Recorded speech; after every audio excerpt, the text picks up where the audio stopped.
Et bien sûr, Claude Jean-Philippe. On va terminer cette dernière émission, comme les précédentes, avec le Ciné-Club. Et vous avez voulu me faire un grand plaisir, et c'est gagné, c'est évident. Enfin bon, il n'y a pas de rapport évident entre ce temps de réflexion de Billy Wilder et Apostrophe. Mais il se trouve que j'ai appris par vous qu'il y avait tout de même un rapport. Alors, expliquez. Alors, le rapport, c'est très simple, c'est que la musique qui accompagne les génériques d'Apostrophe est extraite du concerto numéro 1 de Rachmaninoff.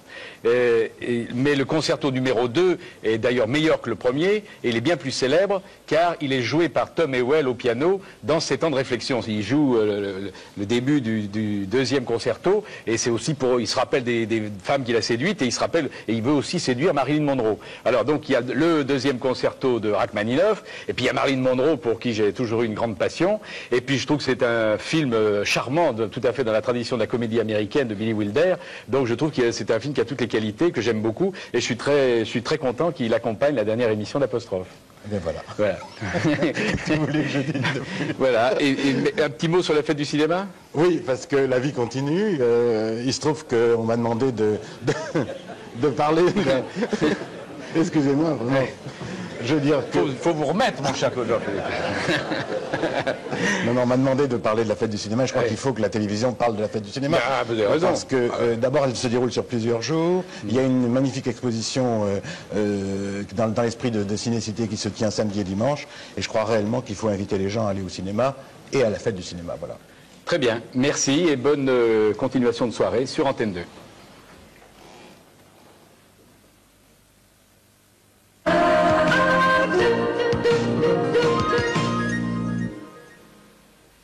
Gillette lance le rasoir capable de sentir chaque nuance de votre visage. Gillette, la perfection masculine. L'extraordinaire Gillette Sensor, le nouveau système de rasage Gillette. Ces deux-là, montés individuellement sur des ressorts étonnamment sensibles, détectent en permanence chaque détail de votre visage et s'y adaptent automatiquement. Pour un rasage parfait, plus près, plus doux, plus sûr, nouveau Gillette Sensor. Gillette, la perfection masculine.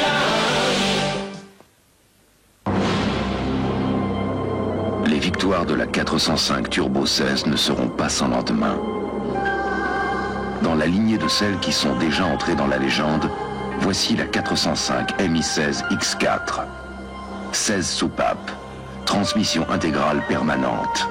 Cette supériorité, acquise sur le sable des déserts, s'inscrit désormais sur l'asphalte de nos routes. Peugeot 405, un talent fou. Carte d'or. Carte d'or, royaume des glaces et sorbets. Carte d'or, 1001 parfums merveilleux.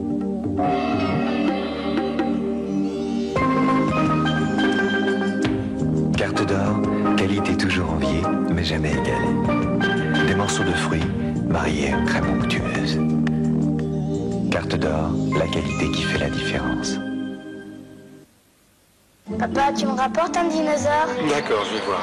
Bon, je vous laisse. Ouais.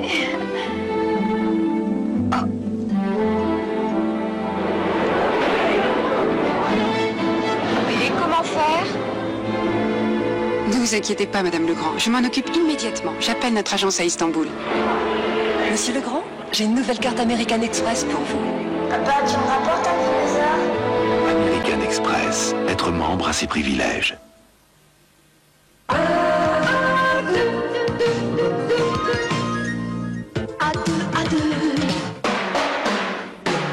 Antenne 2 avec Lloyd Continental vous invite à suivre en direct les championnats de France de cyclisme, samedi dans Sport Passion. Retrouvez Fignon, Caritou, Motet, Rouet, Pinsec, les meilleurs Français pour la dernière grande épreuve avant le Tour de France.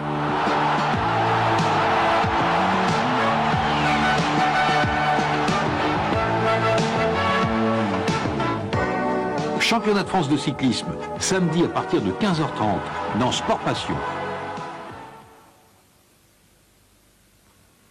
Tous les corrigés du bac sur votre Minitel, 3615, code APOS.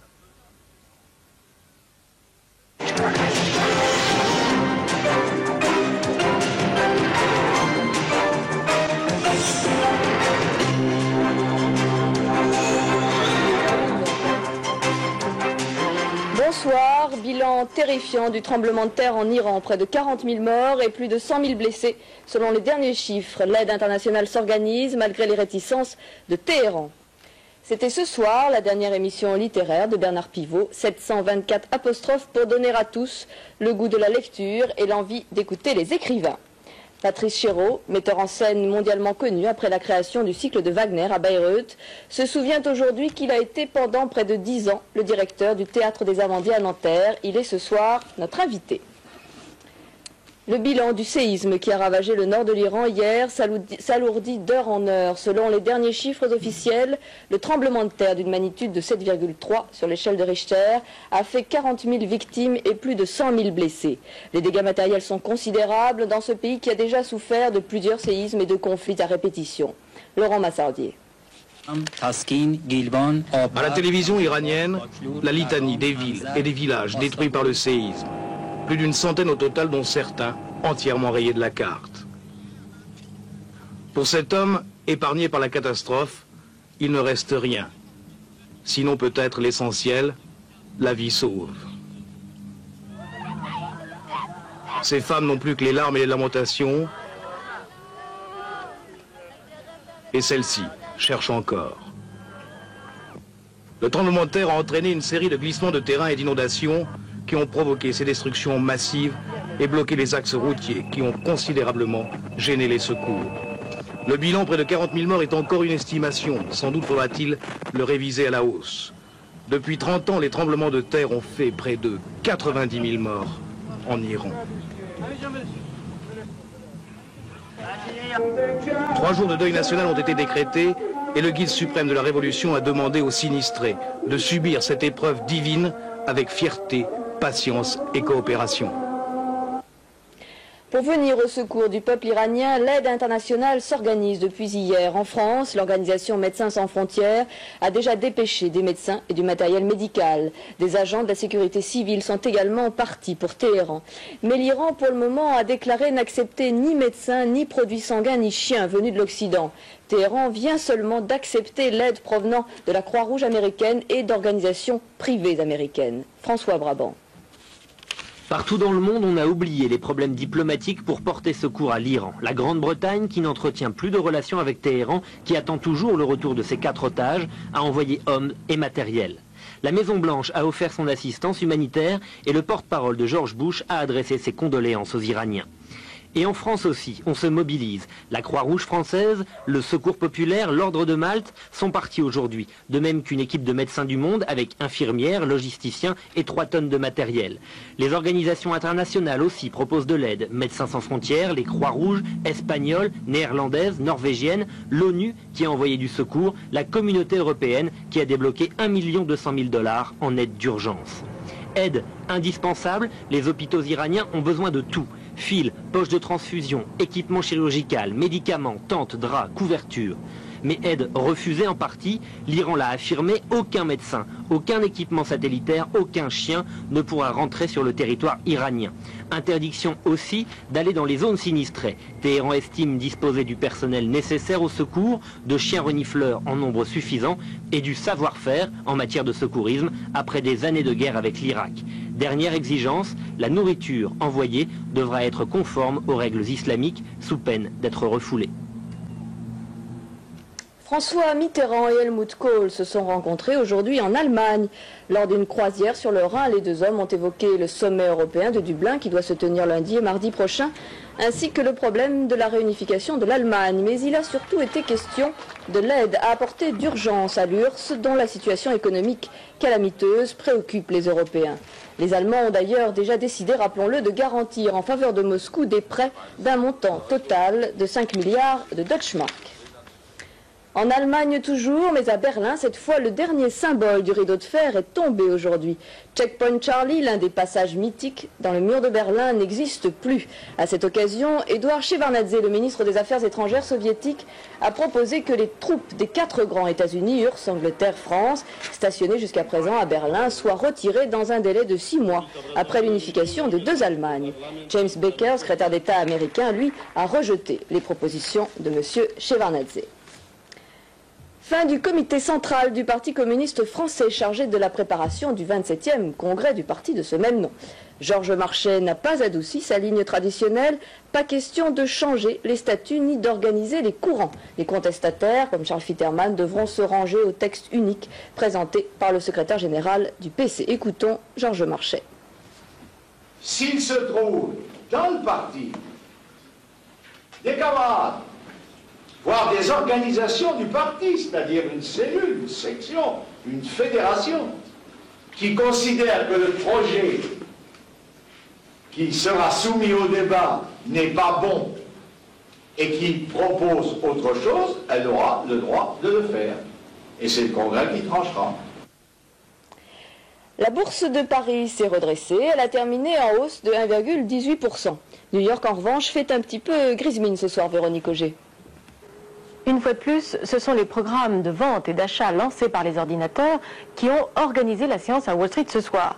Achat d'abord, vente vers la fin de la journée. Finalement, le Dow Jones a terminé la semaine en forte baisse, moins 44,55 points à 2857,18. Explication de ces hauts et de ces bas. Les investisseurs institutionnels ont d'abord terminé leurs achats de fin de trimestre. Ensuite, l'incertitude sur l'évolution de la politique monétaire de la Fed a repris le dessus. Le dollar clôture en léger repli face à la livre et face au franc français à 5 francs 62,40. Il est ferme face à la monnaie japonaise à 150 yens 85, face au Deutsche Mark à 1 Deutsche Mark 67,50.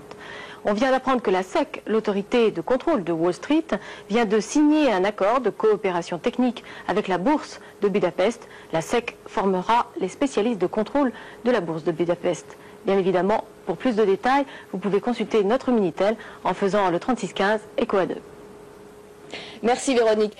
Patrice Chéreau est l'un de nos metteurs en scène les plus connus. Il vient de quitter le théâtre des Amandiers à Nanterre qu'il dirigeait depuis 1982. Et un album retraçant les 8 saisons du théâtre vient d'être édité par l'Imprimerie nationale. Vous le voyez peut-être sur cet écran, des textes et de très nombreuses photos rassemblées par Sylvie de Nussac. Patrice Chéreau, bonsoir, merci d'être avec nous. Alors vous avez accueilli aux Amandiers de très nombreux auteurs, acteurs, metteurs en scène connus ou inconnus. Vous quittez un petit peu votre famille alors? Oui, c'était une famille, c'était une immense famille. Surtout, c'était un groupe de gens qui pendant 8 ans ont travaillé dans ce lieu. Ce lieu, c'était aussi bien un théâtre qu'un endroit où on pouvait faire des films avec accompagnement d'orchestre, où on pouvait découvrir des auteurs. On a découvert des auteurs, on les a fait travailler, comme Bernard Coltès. Il y a eu des metteurs en scène comme Luc Bondy, comme Jean-Hugues Anglade, comme Pierre Roman. Il y a eu une école de comédiens. C'était un peu ce qu'on appelait autrefois, disons, d'un terme un peu désuet, une académie, c'est-à-dire un lieu, finalement, où tout devait se rassembler, un peu tous les arts devaient se rassembler. Oui.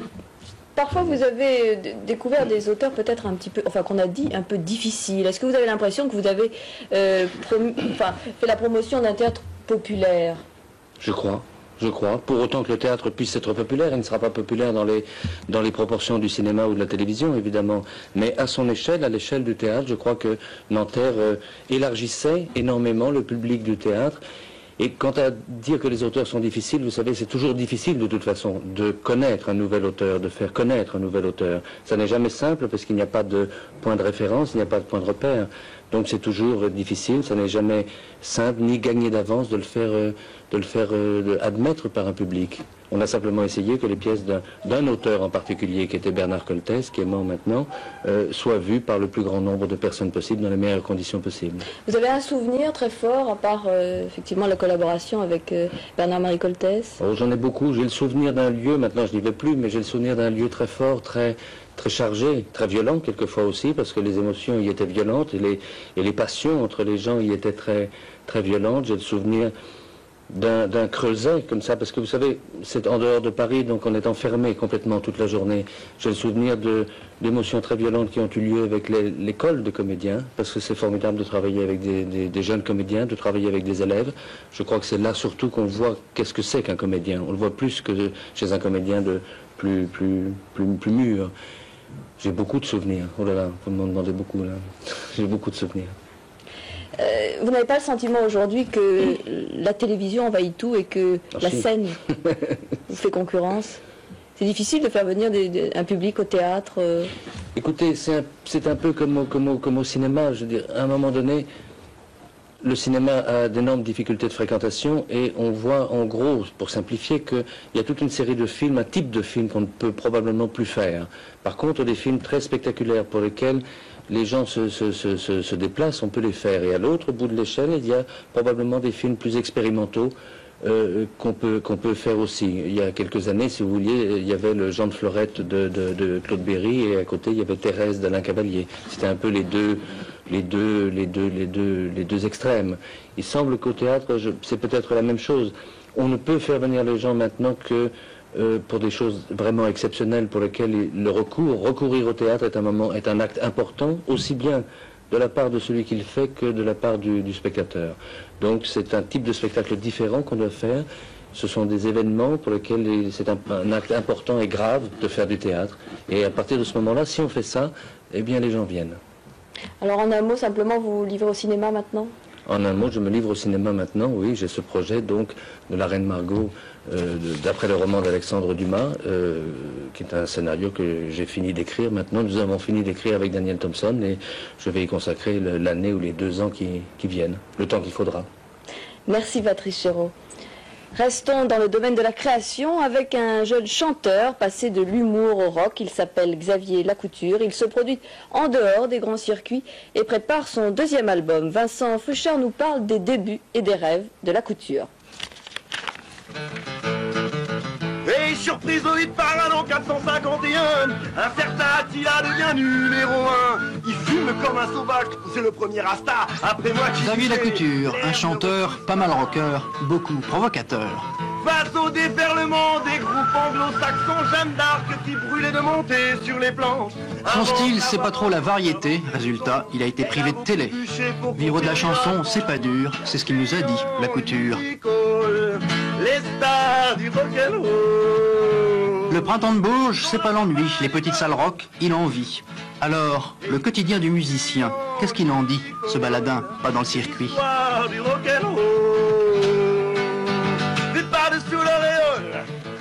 Très fort. Ça a démarré très fort, mais petit à petit, quoi. C'est tout de suite senti que ça allait marcher très fort. Mais en fait, on commence pas la chanson. Non. Non. On y vient, c'est des glissements progressifs vers la chanson, en fait. Si c'est pas venu, poum, comme ça, on rentre pas dans la chanson comme on rentre dans les ordres, en fait. C'est venu par hasard, quoi. En vivre, c'est très facile, en fait.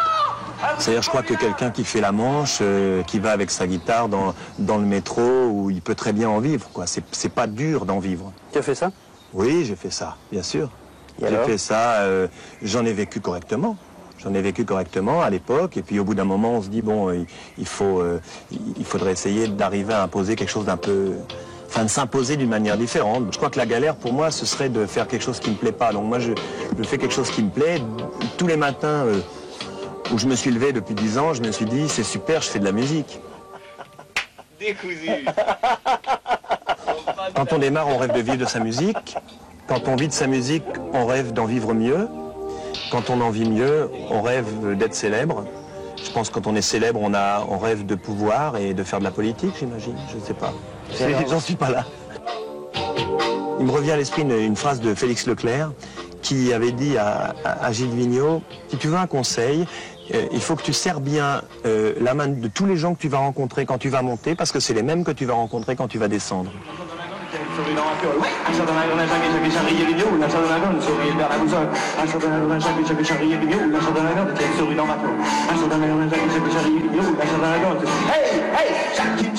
Aujourd'hui, il monte, Lacouture. Concert et disque à toute allure. D'accord pour monter dans les sondages, mais pas pour vivre dans les nuages. La gloire, c'est pas du tout cousu. Si tu perds ton âme, t'es foutu. Signé Lacouture. Il a lu plus de 6000 livres et présenté 724 fois apostrophe. Bernard Pivot vient d'animer sa dernière émission littéraire du vendredi soir. Il nous a fait revivre les meilleurs moments de ses 15 ans de lecture et de rencontres avec les écrivains. Chose vue sur le plateau d'apostrophe et parmi les 80 invités de Bernard Pivot par Éric Lemasson. Plus de 2h30 d'émission pour la dernière, des souvenirs, de l'émotion. Les 80 invités de Pivot ont célébré une dernière fois le culte du vendredi soir.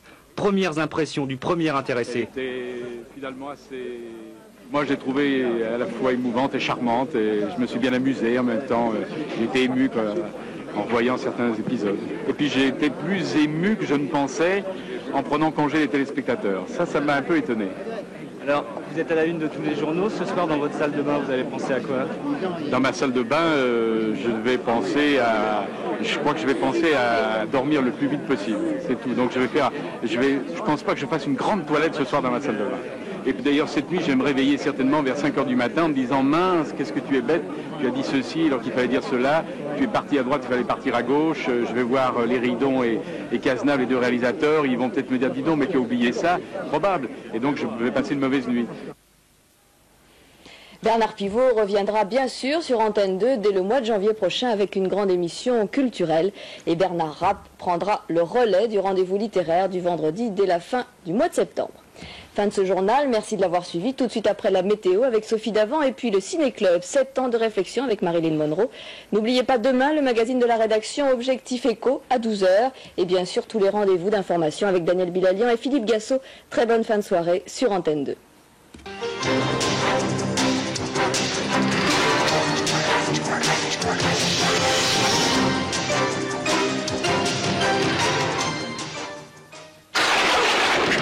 Antenne 2 et Énergie présente les Rolling Stones en concert. À Marseille le 20 juin.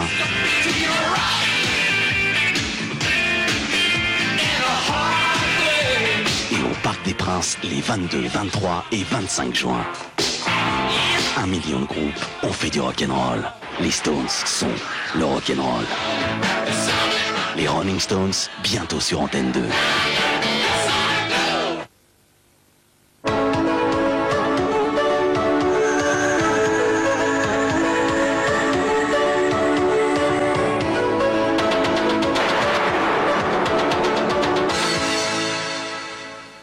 Madame, Monsieur, bonsoir. Ce congé de fin de semaine devrait marquer le début d'une période un petit peu plus chaude et surtout un petit peu plus ensoleillée. Alors ce ne sera pas encore très sensible demain, notamment sur la moitié nord. Il y aura encore une nouvelle perturbation qui arrivera dès la mi-journée. Mais en revanche, le soleil s'imposera vraiment très nettement sur les régions méridionales. Et puis dimanche, normalement, il devrait faire beau sur l'ensemble du pays. Ça, c'est une bonne nouvelle pour ceux d'entre vous qui souhaitent partir ce week-end. Alors un petit coup d'œil sur la carte du temps qui fera demain à la mi-journée. La perturbation qui arrive donc sur la moitié nord, elle affectera surtout demain à la mi-journée les Pays de Loire, la Bretagne, le Cotentin et le Nord-Pas-de-Calais avec un ciel couvert avec des ondées locales sur l'ensemble de ces régions. Il y aura des risques d'averses encore le long de la frontière belge et allemande. Ce sont les résidus de la perturbation qui a traversé la France aujourd'hui. Mais dans l'ensemble, vous voyez que le ciel restera très nuageux sur l'ensemble des régions situées au nord de la Loire. En revanche, au sud, pas de problème. Là, le soleil va s'imposer et dominera toute la journée. Les températures pour demain matin, pas de gros changements, des températures qui restent homogènes, qui sont plutôt douces sur la moitié nord, entre 10 et 13 degrés, 13 à Paris et à Strasbourg, et entre 10 et 17 degrés au sud, c'est toujours autour de la Méditerranée qu'il fait le plus doux. L'après-midi, pas de gros changements là non plus dans les températures qu'il fera demain après-midi. Entre 17 et 23 degrés sur la moitié nord, 20 à Paris. Vous voyez que ça ne grimpe pas car les nuages seront toujours présents. En revanche, il fera un petit peu plus chaud sur les régions méridionales. 23 à Bordeaux, 22 à Toulouse, 22 à Clermont-Ferrand. Et surtout en Méditerranée avec des températures entre 25 et 28 degrés. Là, ce sont des températures estivales. Si vous devez voyager demain, quel temps fera-t-il en dehors de nos frontières? Le temps reste nuageux et perturbé au nord de l'Europe, sur les îles britanniques avec des averses, des températures fraîches entre 17 et 19 degrés, même type de temps à Berlin. Des orages pourront éclater à Varsovie avec 22 degrés. Risque d'orage également à Belgrade où il fera 26 degrés. Il fera très chaud à Bucarest, 35 degrés. Très chaud également à Tunis, 33 degrés. Et surtout à Madrid où le thermomètre affichera demain 34 degrés. On termine avec l'éphéméride. Bonne fête aux Audrey. Le soleil se lèvera à 5h49, se couchera à 21h56, exactement comme aujourd'hui. Les jours auront plutôt tendance à régresser à partir de demain. Je vous souhaite une très bonne fin de soirée sur Antenne 2. Ce congé de fin de semaine, vous le passerez en compagnie de Laurent Cabrol. Au revoir, merci.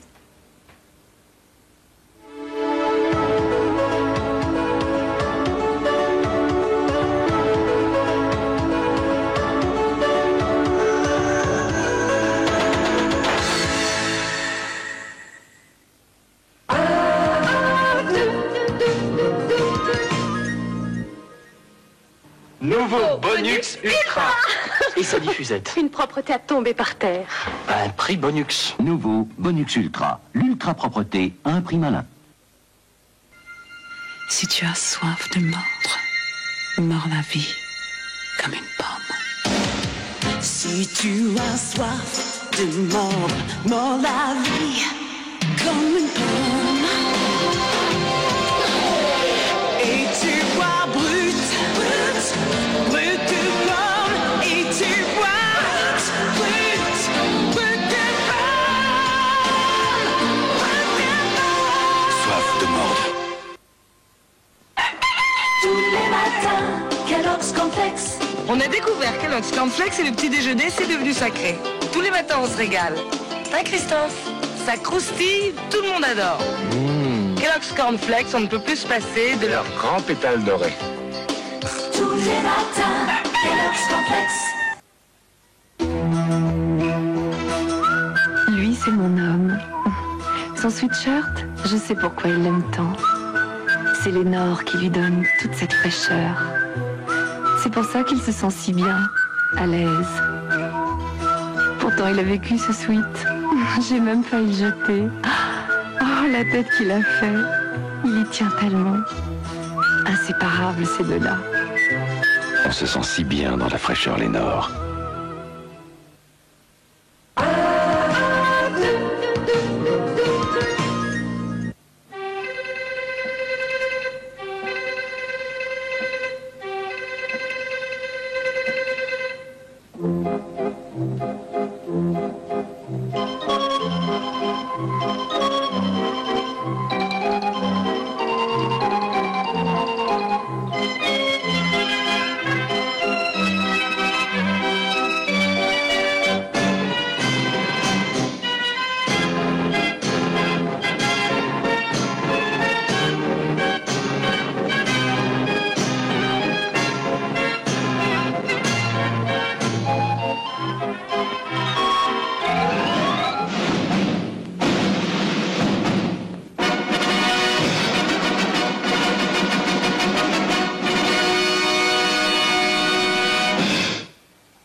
Comme ça. Tu sais Comment ça? Tu sais ça? Mais je sais tout, Étienne. Yeah. How do you know that? I know everything. How did you know that? Il est dur, il est horrible. Il faut rien. C'est toi qui es horrible. Il sait tout, c'est horrible. Mais écoutez, vous savez tout. It's like this is your life. Where'd you get that? Tu sais ça. Je sais tout. C'est vrai qu'on est bien informés. You know a lot, don't you? Tu sais ça. Mais je sais tout. Oui, c'est vrai. Je sais tout. Camille sait tout. C'est mon boulot, mon pote. On ne peut rien lui cacher. Lunettes noires pour Nuit Blanche, samedi soir, après le dernier journal. Si vous voulez en savoir un petit peu plus, même tout savoir concernant Louis Bertignac et Corinne, Christophe Malavoie, Carl Zéro ou encore Elena et Lio, ne manquez pas Lunettes Noires pour Nuit Blanche. C'est prévu donc demain soir, samedi à 23h20. Auparavant, pendant une dizaine de minutes, eh bien, nous vous proposerons de découvrir les préparatifs de la grande opération, la Grande Moisson. Vous savez, cette opération qui consiste à transformer les Champs-Élysées, l'espace d'une journée, en un formidable champ de blé. Et puis en tout début de soirée, du football sur Antenne 2 avec à partir de 20h55 en direct de Bari, la rencontre Tchécoslovaquie-Costa Rica. C'est un match qui compte pour les 8e de finale du Mondialé 90. Mais pour le moment, écoutez à tous et à toutes, je vous souhaite une très très bonne fin de soirée, une nuit fort agréable. Et puis votre prochain rendez-vous avec nous sur Antenne 2, surtout n'oubliez pas, c'est tout à l'heure, c'est à 8h et c'est pour les tout petits, c'est Oscar et Daphné. Alors bonsoir et à demain.